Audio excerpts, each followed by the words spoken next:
पहले से ही सेट होने के बावजूद भी रेसलिंग मैचेस में कुछ चीजें ऐसी होती हैं जो बिल्कुल तरीके से होनी चाहिए ताकि कोई भी रेसलर मैच के दौरान गंभीर रूप से घायल ना हो। ये बात मैच के दौरान रिंग में होने वाले एक्शंस और मूव्स पर भी लागू होती हैं और उस मैच में इस्तेमाल किए जाने वाले हथियारों पर भी। अभी भी किसी रेसलिंग मैच में किसी तरह का हथियार इस्तेमाल होता है तो फैंस को बेहद पसंद आता है। फैंस ने सालों से उस मैच को बहुत पसंद किया है जिसमें लैडर्स, चेयर्स, टेबल जैसे हथियारों का इस्तेमाल हुआ है। ECW के प्रतिष्ठित जबरदस्त मैचेस से लेकर 2000 के शुरुआती समय के TLC मैचेस तक अक्सर फैंस में ये उत्सुकता बनी रहती है कि क्या वो चेयर असलियत में स्टील के बने हैं या इस्तेमाल किए जाने वाले बार्ब्ड वायर्स बिल्कुल असली हैं या नहीं। आपको शायद ये जानकर हैरानी होगी कि इन मैचेस में इस्तेमाल किए जाने वाले ज्यादातर हथियार पूरी तरह से असली ही होते हैं। लेकिन इसके आगे भी कुछ है। जुड़िए हमारे साथ रेसलमेनिया में जहां हम 10 WWE हथियार और उनके कुछ राज के बारे में बात करेंगे।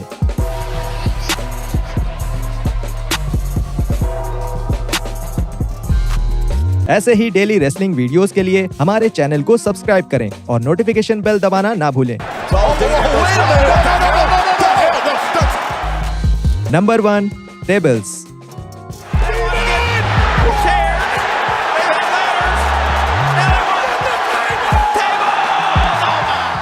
साल 2000 में रॉयल रंबल टूर्नामेंट के दौरान टेबल्स मैच की शुरुआत हुई जिसमें हार्डी बॉयज का सामना डडली बॉयज से हुआ था। तब से ही ये WWE के सबसे पसंदीदा मैच टाइप में से एक बन चुका है। किसी भी मैच में टेबल्स को इंट्रोड्यूस करने का सीधा मतलब था उस मैच में फैंस की दिलचस्पी और भी बढ़ जाना, और उस पर भी अगर किसी रेसलर को उस टेबल पर पटक दिया जाए तो फैंस से उस पूरे मैच का सबसे बड़ा रिएक्शन मिलना भी तय था।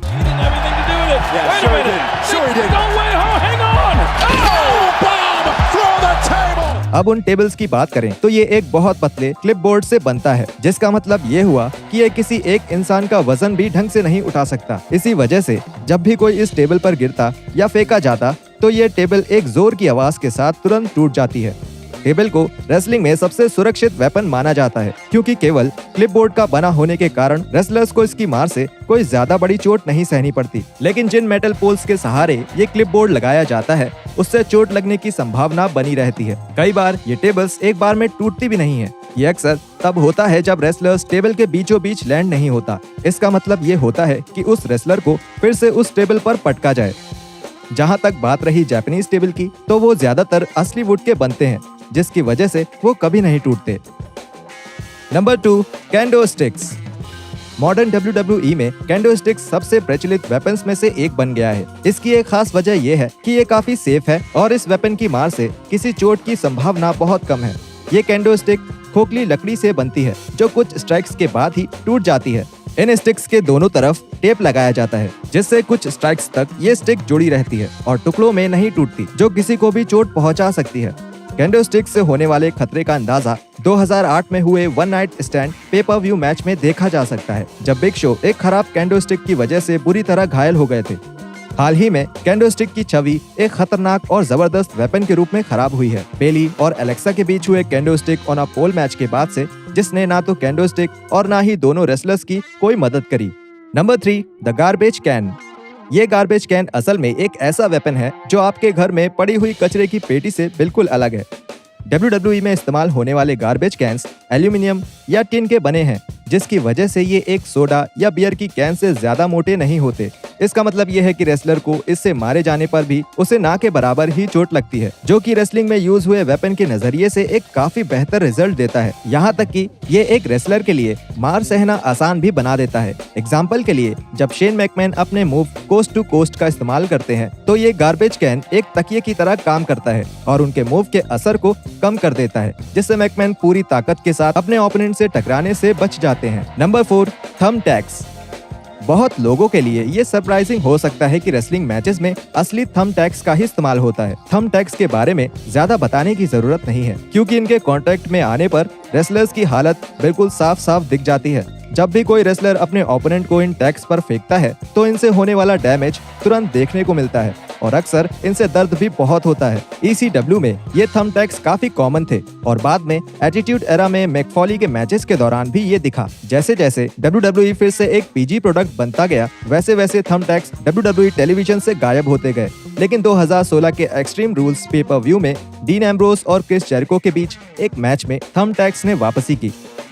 जेरिको, जिन्हें अपने करियर में पहली बार टैक्स का अटैक सहना पड़ा, उन्होंने बताया कि टैक्स में पटके जाने से कहीं ज्यादा दर्द देता है। मैक फॉली ने एक छोटी सी ट्रिक बताई जिसमें उन्होंने बताया कि टैक्स के ऊपर अगर पीठ जैसे बड़े सरफेस एरिया पर गिरे तो उसका असर कम पड़ता है। उन्होंने ये भी कहा कि इस अटैक से ज्यादा दर्दनाक बाद में टैक्स को निकालना होता है, जिसका दर्द कई दिनों तक रह सकता है। Number 5, barbed wire.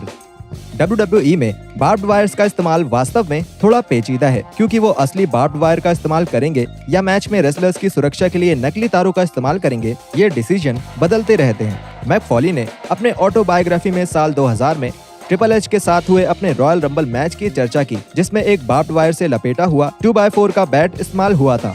फॉली ने बताया कि जब भी ट्रिपल एच उस बैट से उन पर हमला करते तो उसमें असली बार्ब्ड वायर का इस्तेमाल करते, लेकिन जब ट्रिपल एच पर उस बैट से हमला करना होता था तो नकली बार्ब्ड वायर का इस्तेमाल किया जाता था। अब वो नकली बार्ब्ड वायर असली तार के मुकाबले कितना नकली था ये तो कोई नहीं जानता, पर ऐसा अनुमान लगाया जाता है कि अगर नकली बार्ब्ड वायर्स का इस्तेमाल होता था तो उसके नोक रबर के होते थे, जिससे रेसलर ज्यादा गंभीर रूप से घायल ना हो। कुछ मौकों पर रेसलर्स मैच को ज्यादा रोमांचक बनाने के लिए असली हथियार का इस्तेमाल करना पसंद करते थे, जैसे कि 2005 में हेल इन अ सेल मैच के दौरान बैटिस्टा ने ट्रिपल एच के विरुद्ध अपने मैच में बेहतर परिणाम के लिए असली बार्ब्ड वायर का इस्तेमाल किया। Number 6, the guitar. एक गिटार को हथियार के रूप में प्रसिद्ध किया था जेफ जैरेट ने। वो अपना ट्रेडमार्क गिटार अपने ओपोनेंट के सर पर फोड़ने के लिए इस्तेमाल करते थे। जब भी एक मैच में जैरेट किसी को अपने गिटार से मारते थे तो वो टीवी पर देखने में हमेशा अच्छा लगता था, क्योंकि वो गिटार हमेशा एक जोर की आवाज के साथ उस आदमी के सर पर फूट जाता था। ये काफी प्रभावित लगता था। हालांकि जो गिटार इस्तेमाल किए जाते थे वो असली गिटार ही थे, लेकिन उनको अंदर से पूरी तरह छील दिया जाता था, जिससे वो गिटार बिल्कुल हल्का हो जाता था और जैसे ही उन्हें किसी रेसलर के सर पर मारा जाता तो वो आसानी से टूट भी जाता था। अब हमें पता है कि आप क्या सोच रहे हैं। वो केस जब हॉन्की टॉन्क मैन ने जेक रॉबर्ट्स के सर पर एक गिटार से हमला किया था तो वो पूरी तरह से ठोस गिटार था और इसलिए उनको गहरी चोट भी आई। एक इंटरव्यू के दौरान जेक रॉबर्ट्स ने बताया कि जिस व्यक्ति को गिटार लाने की जिम्मेदारी दी गई थी वो पैट पैटरसन के पार्टनर थे। That guy went to a guitar shop and thought, well, Vince would want the best, so they got a proper guitar, man. Number 7, glass. जब भी आप WWE टेलीविजन पर किसी रेसलर को एक शीशे की खिड़की को तोड़कर निकलते हुए देखते हैं या किसी भी तरह के शीशे के सामान से मार खाते देखते हैं तो उससे निकलने वाली आवाज और उससे होने वाली क्षति भले ही एक असली शीशे के समान ही लगती हो, लेकिन वो असल में शुगर ग्लास होता है। शुगर ग्लास का इस्तेमाल पूरी तरह से सुरक्षित होता है तब तक जब तक उसका इस्तेमाल सही मात्रा में हो। इसका मतलब WWE में इस्तेमाल किए जाने वाला शीशा पूरी तरह से सुरक्षित होने के बावजूद भी कर्ट एंगल और शेन मैकमैन के बीच एक मैच में एक दुर्घटना घटित हुई। 2001 में king of the ring match, जो WWE का सबसे खतरनाक मैच रहा, उस मैच में एंगल ने शेन को शीशे के पैनल्स के बीच से कई बार सुप्लेक्स दिया। हालांकि वो पैनल्स एक बार में नहीं टूटते और शेन उस शीशे पर टकराकर नीचे कंक्रीट की जमीन पर गिर गए। कई बार प्रयास करने के बाद वो शीशा टूटा। इसका कारण ये था कि WWE उन पैनल्स का शीशा बदलना भूल गया और शुगर ग्लास की जगह असली प्लेक्सी ग्लास का इस्तेमाल किया गया। इस एक गलती की वजह से वो मैच इतना भयावह बन गया कि शेन को 50 स्टिचेस की जरूरत पड़ गई। Number 8, sledge hammer. WWE में स्लेज हैमर का एक मनोरंजक इतिहास रहा है। 1999 में स्लेज हैमर ट्रिपल एच के द्वारा अपने सबसे पसंदीदा वेपन के रूप में लाया गया था। शुरुआत में तो जब भी ट्रिपल एच को अपने प्रतिद्वंदी पर यह हथियार इस्तेमाल करना होता था तो नकली स्लेज हैमर का इस्तेमाल होता था। एक नकली स्लेज हैमर में लकड़ी के हत्थे से एक रबर का हथौड़ा जुड़ा होता था। जब भी ट्रिपल एच को ये स्लेज हैमर किसी और चीज पर इस्तेमाल करना होता था, केवल तभी एक असली स्लेज हैमर का इस्तेमाल किया जाता था। जैसे 1999 के रॉ के एक एपिसोड में जब ट्रिपल एच ने इसका इस्तेमाल एक कास्केट को तोड़ने के लिए किया। रेसलमेनिया 17 में स्लेज हैमर का इस्तेमाल पूरी तरह से बदल गया। ये हुआ अंडरटेकर और ट्रिपल एच के बीच में एक मैच में, जब ट्रिपल एच ने अंडरटेकर को अपने स्लेज हैमर से मारा जब अंडरटेकर उनको लास्ट राइड के लिए उठा रहे थे। दुर्भाग्यवश वो स्लेज हैमर उस हमले में टूट गया, जिससे अंडरटेकर को एक बहुत बुरा कट लग गया। उस समय के बाद से WWE ने फैसला किया कि ट्रिपल एच एक असली स्लेज हैमर का ही इस्तेमाल करेंगे और ट्रिपल एच अपने मैचेस के दौरान इस हैमर के धातु वाले हिस्से को अपने हाथ से ढक लिया करते थे ताकि सामने वाले रेसलर को उससे कोई चोट न लगे। Number 9, ladders. 1992 में शॉन माइकल्स और ब्रेट हार्ट के बीच हुए सबसे पहले लैडर मैच से ही इस मैच टाइप ने WWE के इतिहास के सबसे प्रसिद्ध मैच टाइप में से एक में अपनी जगह बना ली थी। अब लैडर का इस्तेमाल एक मैच में दो तरह से होता है। इसका एक इस्तेमाल मैच के दौरान रेसलर्स के ऊपर चढ़कर मैच जीतने के लिए होता है, लेकिन ये एक हथियार के रूप में भी इस्तेमाल किया जाता है। जाहिर तौर से इसका ये मतलब हुआ कि ये सीढ़ियाँ इतनी मजबूत होनी चाहिए कि ये रेसलर्स के शरीर का भार भी उठा सके और उसके साथ ही इतने सुरक्षित भी हो कि इसे एक हथियार के रूप में इस्तेमाल किया जा सके। WWE में इस्तेमाल किए जाने वाली इन सीढ़ियों का ढांचा आम सीढ़ियों से थोड़ा अलग होता है। इन सीढ़ियों को बनाने के लिए इस्तेमाल किया जाने वाला स्टील खोखला होता है, जिससे ये हल्का भी होता है और एक साथी रेसलर को मारने के लिए सुरक्षित भी होता है। इसके अलावा इन सीढ़ियों को बीच में थोड़ा और कमजोर बनाया जाता है। ये खासकर उन स्पॉट्स के लिए होता है जब किसी रेसलर को इन सीढ़ियों पर पटका जाता है, जो money in the bank matches में हम देख सकते हैं। इन सीढ़ियों को आम सीढ़ियों से अलग बनाया जाने के बावजूद भी money in the bank matches और बाद में TLC मैचेस में इन सीढ़ियों के कारण बहुत सी चोट लगने की घटनाएं हुई हैं। उदाहरण के लिए वो 3 टीम्स जिन्होंने TLC मैचेस को इतना फेमस किया, जो हैं हार्डी बॉयज, डडली बॉयज और एज एंड क्रिश्चियन, इन सभी ने लैडर मैचेस खेले और जिसकी वजह से वो आज तक चोटों से गुजर रहे हैं। Number 10, steel chairs. Steel chair शायद WWE के इतिहास की सबसे प्रतिष्ठित हथियार है।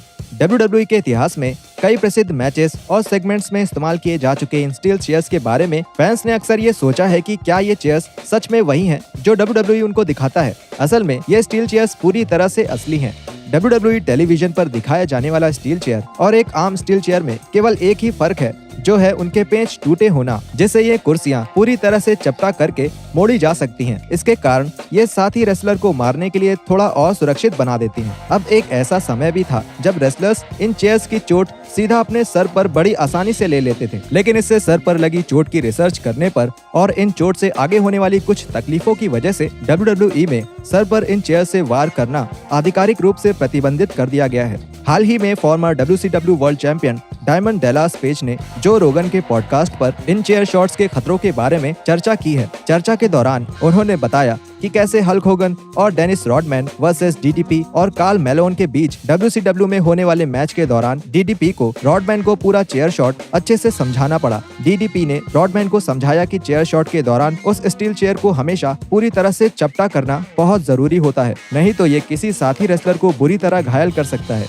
हालांकि ऐसी चोट अभी भी WWE में लगती है, जैसे कि तब हुआ जब शॉन स्पेयर्स ने कोडी को एक चेयर से ऐसे ही मारा था। और ये खत्म होते हैं WWE के कुछ हथियार और उनके राज। क्या आपको ये राज पहले से मालूम थे, या फिर क्या कोई ऐसे राज हैं जिस पे आप वीडियो देखना चाहोगे? हमें कमेंट बॉक्स में जरूर बताएं। और अगर अभी तक आपने हमारे चैनल को सब्सक्राइब नहीं किया है तो अभी कर लीजिए। इंस्टाग्राम और ट्विटर पर हमें फॉलो करें। हम मिलते हैं आपसे अगले वीडियो में ऐसे ही डेली रेसलिंग कंटेंट के साथ।